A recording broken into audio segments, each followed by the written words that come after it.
Hello, friends. It's Anne Hutchison here, and I didn't advertise this live today, so I'm not sure whether I'll get anybody watching live, but I wanted to share a little personal story today that relates to the subject of spiritual battles. We have all kinds of battles that we face as Christians, and sometimes when we go through these battles, we learn particular spiritual truths. So today I wanted to share a personal story. And so just settle in and I'll tell you about it, and then we can talk about what that particular story showed me or shows us.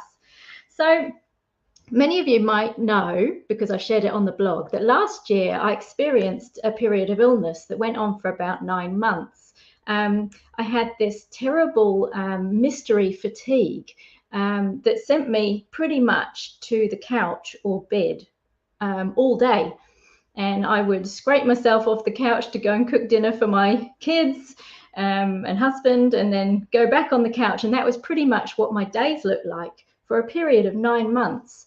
And in amongst that, I also managed to write or keep the blog going and everything. But it was a really significant battle. And what was difficult about it was the doctors couldn't figure out what it was. So although I had all these tests, the doctors couldn't fix it. So I was left in this place where I didn't have any solution for getting better, apart from prayer. And I didn't know if I was going to be, how long this thing was going to go on for. As far as I was concerned, it seemed that I wasn't going to get better.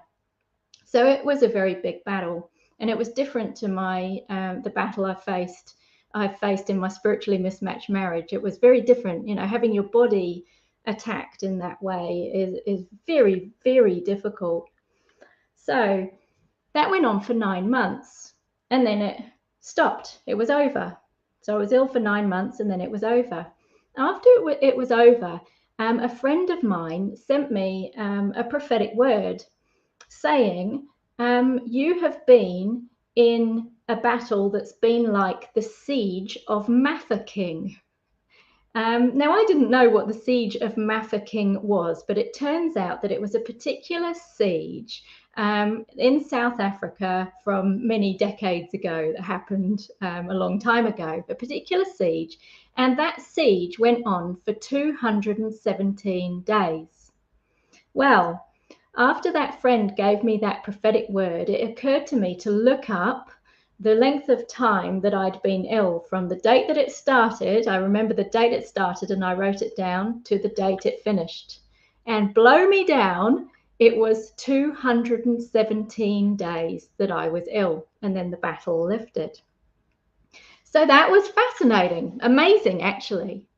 And it got me realizing something about battles. The fact is, when you're facing a battle, God has sovereignty. So yes, there are certain battles that God allows. I mean, God allows everything in this world. So whenever you're going through a battle, you can say, well, yes, God has allowed it, not caused it, but allowed it. He's allowed me to go through this battle for whatever reason. But God has sovereignty, and God has precision, perfect timing. And in my case, he had precision, perfect timing in terms of how long he was going to let this thing go on before he let victory occur. And it reminds me of the passage in the book of Daniel, Daniel chapter 10, where Daniel is seen fasting for 21 days, and he's on his knees and he's praying and he's battling. He's battling. He's doing all that he knows to do on his knees in battle.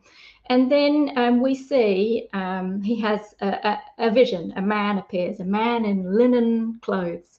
I assume it's an angel. And this man says to Daniel, Daniel, greatly beloved Daniel, from the moment you started to pray, I heard you. You were heard, and I tried to come to you. But I was resisted by the Prince of Persia. So we assume that's a spiritual force or that's coming against the angel who's trying to get to Daniel. So Daniel's praying for 21 days, and the angel says, I tried to come to you from the moment you prayed, but I was resisted by the enemy for 21 days, and now I've come. That's another example where God's precision, perfect timing has sovereignty over the battle. And at some point, God says, enough's enough. This thing's lifted now. I'm not letting you endure this battle anymore. It's fascinating. I think God's precision, perfect timing is also seen in other places in the Bible. And I'm thinking the book of Revelation, there are often some quite clear time periods given for such and such is going to be allowed to happen, and then it will be lifted. So I think if we're in a battle at the moment, however severe it is, we can say, I know God's sovereign over this.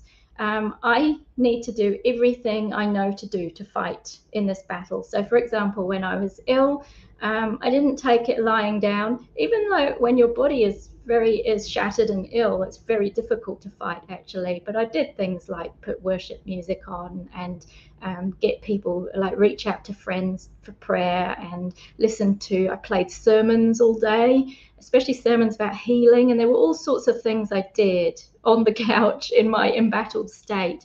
You do all that you know to do. You learn to be a spiritual warrior. You accept God's sovereignty over it, but you don't take the battle lying down. You keep fighting. But then eventually you can know that God's going to lift it because God keeps us moving. Doesn't mean necessarily always in our lives. You know, we might not have a circumstance change, but our heart or our peace in the situation might change. That might be how God lifts the battle. I don't know. I still feel I've got lots to learn about spiritual battles, and there's lots of mystery around this sort of thing. But I think the other thing when we're in a battle is we can look back on it, or even while in it, say, what is the enemy trying to stop me from doing here? And that can be quite an informative thing. In the case of my illness battle, what I noticed looking back is that the sickness began on the very day that my son and I were going to start going to a new church. Previously, in my old church, I had not gone with any of my family members. I'd gone on my own, and God closed my old church, moved me to a new church, and my teenage son, who was 16, started going with me to this new church, and it's lifted him into a place of faith, which was an amazing miracle in my life. Praise God.